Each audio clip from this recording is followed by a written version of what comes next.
Welcome back, 5th grade. We're on Domain 3 Poetry, Lesson 13, Poetry Final Unit Assessment.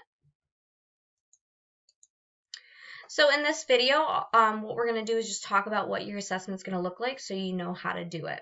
So your assessment is going to start with you reading a new poem and answering questions about it, and then you're going to compose your own poem and describe the choices you made.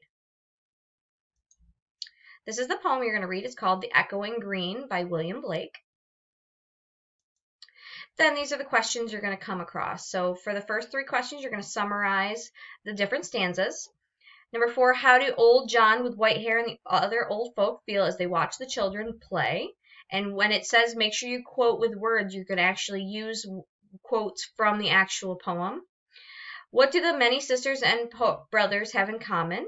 When the speaker states like the birds in the nest, what type of figurative language is he using? Give a reason. And the phrase on the echoing green appears in stanza 1 and 2. In stanza 3, it changes on the darkening green. What are some reasons the poem might make this change? These are the questions you're going to answer about that poem.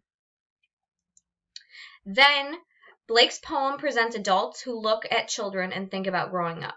You're going to write your own poem describing your memories of growing up. You're going to make sure your poem includes a title and figurative language such as a simile and a metaphor. That is your assessment for the end of this unit. When you have completed it, you're going to send it to your teacher, and I will see everyone in our next lesson.